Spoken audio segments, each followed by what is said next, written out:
شروع اللہ کے نام سے جو بڑا رحمان نہایت رحم کرنے والا ہے۔ اور اس وقت کو بھی یاد کرو جب تم نے موسیٰ علیہ السلام سے کہا کہ ہم ایک قسم کے کھانے پر صبر نہیں کر سکتے۔ آپ پروردگار سے دعا کیجئے کہ ہمارے لیے زمین سے سبزی، ککڑی، لہسن، مسور اور پیاز وغیرہ پیدا کریں۔ موسیٰ علیہ السلام نے تمہیں سمجھایا کہ کیا بہترین نعمتوں کے بدلے معمولی نعمتیں لینا چاہتے ہو تو جاؤ کسی شہر میں اتر پڑو، وہاں یہ سب کچھ مل جائے گا۔ اب ان پر ذلت اور محتاجی کی مار پڑ گئی اور وہ غضب الہی میں گرفتار ہو گئے۔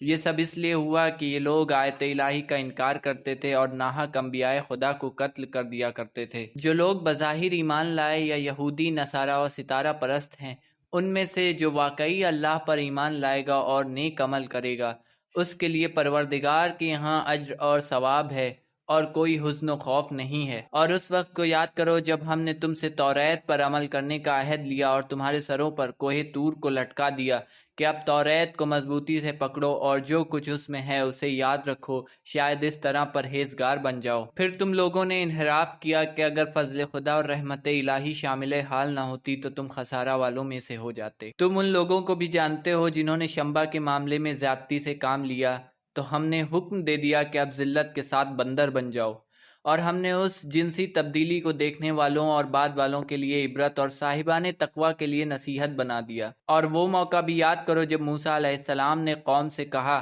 کہ خدا کا حکم ہے کہ ایک ایسی گائے ذبح کرو، تو ان لوگوں نے کہا کہ آپ ہمیں مذاق بنا رہے ہیں۔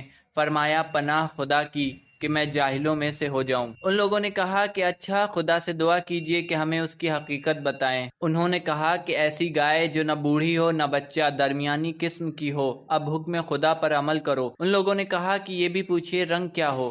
کہا حکم خدا ہے کہ زرد بھڑکدار رنگ کی ہو جو دیکھنے میں بھلی معلوم ہو۔ ان لوگوں نے کہا کہ ایسی تو بہت سی گائیں ہیں، اب کون سی ذبح کریں؟ اسے بیان کیا جائے، ہم انشاءاللہ تلاش کر لیں گے۔ حکم ہوا کہ ایسی گائے جو کاروباری نہ ہو، نہ زمین جوتے نہ کھیتی سینچے، ایسی صاف ستھری کہ اس میں کوئی داغ دھبا بھی نہ ہو۔ لوگوں نے کہا کہ اب آپ نے ٹھیک بیان کیا ہے۔ اس کے بعد ان لوگوں نے ذبح کر دیا حالانکہ وہ ایسا کرنے والے نہیں تھے۔ اور جب تم نے ایک شخص کو قتل کر دیا اور اس کے قتل کے بارے میں جھگڑا کرنے لگے، جبکہ خدا راز واضح کرنے والا ہے جسے تم چھپا رہے تھے، تو ہم نے کہا کہ مقتول کو گائے کے ٹکڑے سے مس کر دو۔ خدا اسی طرح مردوں کو زندہ کرتا ہے اور تمہیں اپنی نشانیاں دکھلاتا ہے کہ شاید تمہیں عقل آ جائے۔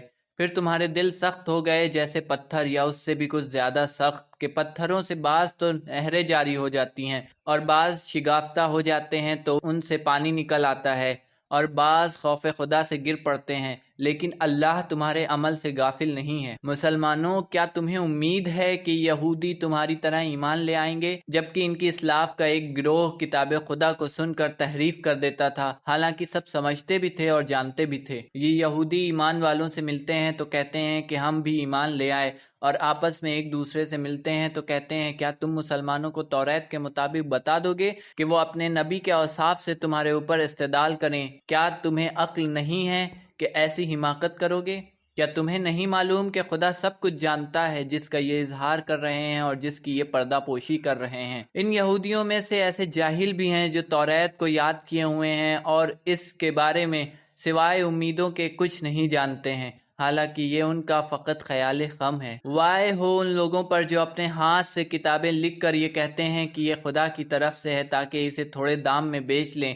ان کے لیے اس تحریر پر بھی عذاب ہے اور اس کمائی پر بھی۔ یہ کہتے ہیں کہ ہمیں آتش جہنم چند دن کے علاوہ چھو بھی نہیں سکتی۔ ان سے پوچھئے کہ کیا تم نے اللہ سے کوئی عہد لے لیا ہے جس کی وہ مخالفت نہیں کر سکتا ہے، یا اس کے خلاف جہالت کی بات کر رہے ہو؟ یقیناً جس نے کوئی برائی حاصل کی اور اس کی غلطی نے اسے گھیر لیا، وہ لوگ اہل جہنم ہیں اور وہیں ہمیشہ رہنے والے ہیں، اور جو ایمان لائے انہوں نے نیک عمل کیے وہ اہل جنت ہیں اور وہیں ہمیشہ رہنے والے ہیں۔ اس وقت کو یاد کرو جب ہم نے بنی اسرائیل سے عہد لیا کہ خبردار خدا کے علاوہ کسی کی عبادت نہ کرنا، اور ماں باپ، قرابت داروں، یتیموں اور مسکینوں کے ساتھ اچھا برتاؤ کرنا، لوگوں سے اچھی باتیں کرنا، نماز قائم کرنا، زکوٰۃ ادا کرنا، لیکن اس کے بعد تم میں سے چند کے علاوہ سب منحرف ہو گئے اور تم لوگ تو بس اراض کرنے والے ہی ہو۔ اور ہم نے تم سے عہد لیا کہ آپس میں ایک دوسرے کا خون نہ بہانا اور کسی کو اپنے وطن سے نکال کر باہر نہ کرنا، اور تم نے اس کا اقرار کیا اور تم خود ہی اس کے گواہ بھی ہو۔ لیکن اس کے بعد تم نے قتل و خون شروع کر دیا، لوگوں کو علاقے سے باہر نکالنے لگے اور گناہ تائیدی میں ظالموں کی مدد کرنے لگے۔ حالانکہ کوئی قیدی بن کر آتا ہے تو فدیہ دے کر آزاد بھی کرا لیتے ہو، جبکہ شروع سے ان کا نکالنا ہی حرام تھا۔ کیا تم کتاب کے ایک حصے پر ایمان رکھتے ہو اور ایک کا انکار کر دیتے ہو؟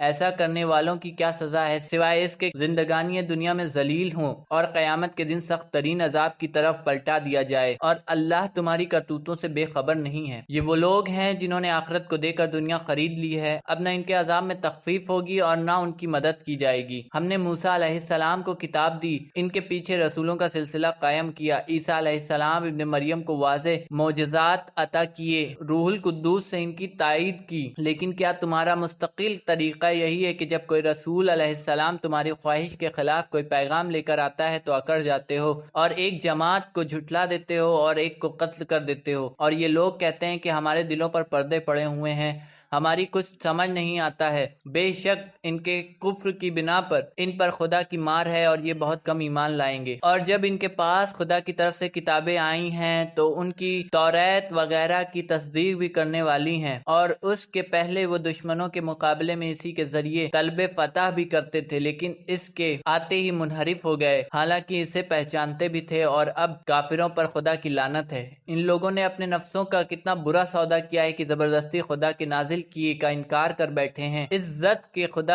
اپنے فضل و کرم سے اپنے جس بندے پر جو چاہے نازل کر دیتا ہے۔ اب یہ غضب الہی کے حقدار ہیں اور ان کے لیے رسوا کن عذاب بھی ہے۔ جب ان سے کہا جاتا ہے کہ خدا کے نازل کیے ہوئے پر ایمان لے آؤ تو کہتے ہیں کہ ہم صرف اس پر ایمان لے آئیں گے جو ہم پر نازل ہوا ہے، اور اس کے علاوہ سب کا انکار کر دیتے ہیں، اگرچہ وہ حق بھی ہے اور ان کے پاس جو کچھ ہے اس کی تصدیق کرنے والے بھی ہیں۔ اب آپ ان سے کہیں کہ اگر تم مومن ہو تو اس سے پہلے انبیاء خدا کو قتل کیوں کرتے تھے؟ یقیناً موسیٰ علیہ السلام تمہارے پاس واضح نشانیاں لے کر آئیں، لیکن تم نے ان کے بعد گوشالہ کو اختیار کر لیا اور تم واقعی ظالم ہو۔ اور اس وقت کو یاد کرو جب ہم نے تم سے توریت پر عمل کرنے کا عہد لیا اور تمہارے سروں پر کوہ طور کو معلق کر دیا کہ توریت کو مضبوطی سے پکڑ لو، تو انہوں نے ڈر کے مارے فوراً اقرار کر لیا کہ ہم نے سن تو لیا لیکن پھر نافرمانی بھی کر دیں گے، کہ ان کے دلوں میں گوشالہ کی محبت گھول کر پلا دی گئی ہے۔ پیغمبر ان سے کہہ دو کہ اگر تم ایماندار ہو تو تمہارا ایمان بہت برے احکام دیتا ہے۔ ان سے کہہ دو کہ اگر سارے انسانوں میدان آخرت فقط تمہارے لیے ہے اور تم اپنے دعوے میں سچے ہو تو موت کی تمنا کرو، اور یہ اپنے پچھلے اعمال کی بنا پر ہرگز موت کی تمنا نہیں کریں گے، کہ خدا ظالموں کے حالات سے خوب واقف ہے۔ اے رسول، آپ دیکھیں گے کہ یہ زندگی کے سب سے زیادہ حریص ہیں، اور بعض مشرکین تو یہ چاہتے ہیں کہ انہیں 1000 برس کی عمر دے دی جائے، جبکہ یہ 1000 برس بھی زندہ رہیں تو طول حیات انہیں عذاب الہی سے نہیں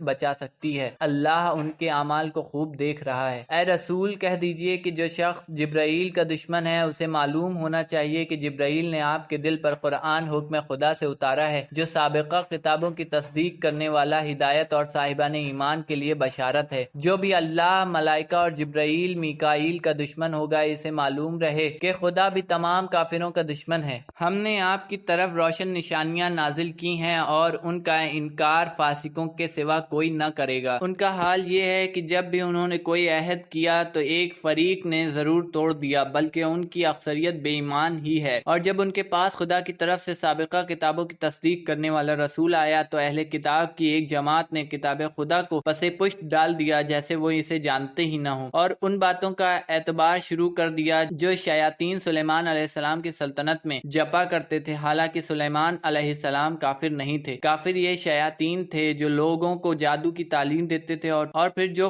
2 فرشتوں ہاروت ماروت پر بابیل میں نازل ہوا ہے وہ اس کی بھی تعلیم اس وقت تک نہیں دیتے تھے جب تک یہ کہہ نہیں دیتے تھے کہ ہم ذریعہ امتحان ہیں، خبردار تم کافر نہ ہو جانا۔ لیکن وہ لوگ ان سے وہ باتیں سیکھتے تھے جس سے میاں بیوی کے درمیان جھگڑا کرا دے، حالانکہ اذن خدا کے بغیر وہ کسی کو نقصان نہیں پہنچا سکتے۔ یہ ان سے وہ سب کچھ سیکھتے تھے جو ان کے لیے مضر تھا اور اس کا کوئی فائدہ نہیں تھا، یہ خوب جانتے تھے کہ جو بھی ان چیزوں کو خریدے گا اس کا آخرت میں کوئی حصہ نہ ہوگا۔ انہوں نے اپنے نفس کا بہت برا سودا کیا ہے اگر یہ خود جانتے ہیں اور سمجھتے ہوں۔ اگر یہ لوگ ایمان لے آتے اور متقی بن جاتے تو خدائی ثواب بہت بہتر تھا اگر ان کی سمجھ میں آ جاتا۔ ایمان والو رائنا نہ کہا کرو اور انصر نہ کہا کرو، اور غور سے سنا کرو اور یاد رکھو کہ کافرین کے لیے بڑا دردناک عذاب ہے۔ کافر اہل کتاب یہودی اور نصارہ اور عام مشرکین یہ نہیں چاہتے کہ تمہارے اوپر پروردگار کی طرف سے کوئی خیر نازل ہو، حالانکہ اللہ جسے چاہتا ہے اپنی رحمت کے لیے مخصوص کر لیتا ہے، اور اللہ بڑے فضل و کرم کا مالک ہے۔ اور اے رسول، ہم جب بھی کسی آیت کو منسوخ کرتے ہیں یا دلوں سے محو کر دیتے ہیں تو اس سے بہتر یا اس کی جیسی آیت ضرور لے آتے ہیں۔ کیا تم نہیں جانتے کہ اللہ ہر شے پر قادر ہے؟ کیا تمہیں معلوم ہے کہ آسمانوں اور زمین کی سلطنت اللہ ہی کے لیے ہے اور اللہ کے سوا تمہارا کوئی سرپرست اور مددگار نہیں ہے؟ کیا تم چاہتے ہو کہ اپنے رسول سے ویسے ہی سوال کرو جیسے اس سے پہلے موسیٰ سے کیے گئے تھے؟ اور جس شخص نے ایمان کے عوض کفر اختیار کیا وہ راہ راست سے بھٹک گیا۔ بہت سے اہل کتاب اپنے ذاتی حسد کی وجہ سے چاہتے ہیں کہ ایمان لانے کے بعد تمہیں پھر کافر بنا دیں، باوجود اس کے کہ ان پر حق واضح ہو چکا ہے۔ سو تم عفو درگزر سے کام لو یہاں تک کہ اللہ ان کے بارے میں اپنے حکم بھیجے، یقیناً اللہ ہر چیز پر قادر ہے۔ اور نماز قائم کرو اور زکوٰۃ ادا کرو، اور جو کچھ نیکی بھلائی اپنے لیے زیادہ راہ کے طور پر آگے بھیج دو گے اسے اللہ کے یہاں موجود پاؤ گے۔ جو کچھ تم کرتے ہو وہ اسے دیکھ رہا ہے۔ اور وہ یہودی نصارہ کہتے ہیں کہ کوئی ہرگز جنت داخل نہ ہوگا مگر وہی جو یہودی اور نصرانی ہوگا۔ یہ ان کی خیال بندیاں اور تمنائیں ہیں۔ ان سے کہہ دیجئے کہ اگر تم اپنے دعوے میں سچے ہو تو اپنی کوئی دلیل پیش کرو۔ ہاں، جو شخص حق سن کر اپنا سر تسلیم خدا کے سامنے خم کر دے اور نیکوکار ہو تو اس کے پروردگار کے پاس اس کا اجر ثواب ہے، اور قیامت کے دن ایسے لوگوں کو کوئی خوف نہ ہوگا اور نہ وہ غمگین ہوں گے۔ یہودی کہتے ہیں کہ نصارہ راہ راست پر نہیں ہے، اور نصارہ کہتے ہیں یہودی راہ راست پر نہیں ہے، حالانکہ یہ سب آسمانی کتاب کے پڑھنے والے ہیں۔ اسی طرح بے بنیاد باتیں ان لوگوں نے بھی کی ہیں جو کچھ بھی علم نہیں رکھتے ہیں۔ جن باتوں میں یہ لوگ آپس میں جھگڑ رہے ہیں قیامت کے دن اللہ ان کے درمیان فیصلہ کر دے گا۔ اور اس شخص سے بڑھ کر ظالم کون ہو سکتا ہے جو اللہ کی مسجدوں میں اللہ کے ذکر سے لوگوں کو روکے اور ان کی ویرانیوں بربادی کی کوشش کرے، حالانکہ روکنے والوں کو یہ حق نہیں پہنچاتا کہ وہ مسجدوں میں داخل ہوں، مگر دوڑتے دوڑتے ان لوگوں کے لیے دنیا میں ذلت و رسوائی اور آخرت میں بڑا عذاب ہے۔ اور مشرق و مغرب سب اللہ کے ہی ہیں، تو تم جدھر بھی رخ کرو ادھر بھی اللہ کی ذات موجود ہے، یقیناً اللہ بڑی وسعت والا بڑا عالم ہے۔ اور وہ اہل کتاب کہتے ہیں کہ اللہ نے کوئی بیٹا بنا لیا ہے، وہ ایسی باتوں سے پاک ہے، بلکہ جو کچھ آسمانوں اور زمین میں ہے وہ سب کچھ اسی کا ہے، سب اسی کے مطیع اور فرما بردار۔ آسمانوں اور زمین کا موجود ہے، جب وہ کسی کام کے کرنے کا فیصلہ کر لیتا ہے تو بس اسے اتنا ہی کہنا ہوتا ہے کہ ہو جا، اور وہ ہو جاتا ہے۔ جاہل و نادان کہتے ہیں کہ اللہ ہم سے کلام کیوں نہیں کرتا، یا ہمارے پاس اس کی کوئی نشانی کیوں نہیں آتی۔ جو لوگ ان سے پہلے گزر چکے ہیں وہ بھی اسی طرح کی باتیں کیا کرتے تھے، ان سب کے دل ملتے جلتے ہیں۔ بے شک ہم نے یقین کرنے والے لوگوں کے لیے کھول کر بیان کر دی ہیں۔ اے رسول، بے شک ہم نے آپ کو برحق بشیر و نذیر بنا کر بھیجا ہے، اور دوزخ میں جانے والوں کے بارے میں آپ سے باز پرس نہیں کی جائے گی۔ اے رسول، یہود و نصارہ اس وقت آپ سے راضی نہیں ہوں گے جب تک آپ ان کے دین و مذہب کے پیروکار نہ ہو جائیں۔ کہہ دیجئے کہ اللہ کی ہدایت ہی حقیقی ہدایت ہے، اور اگر آپ نے اللہ کی طرف سے علم آ جانے کے بعد بھی ان لوگوں کی خواہشات و خیالات کی پیروی کی تو پھر اللہ سے آپ کو بچانے والا کوئی سرپرست نہ ہوگا، اور نہ کوئی پیروکار اور نہ ہی کوئی یار و مددگار۔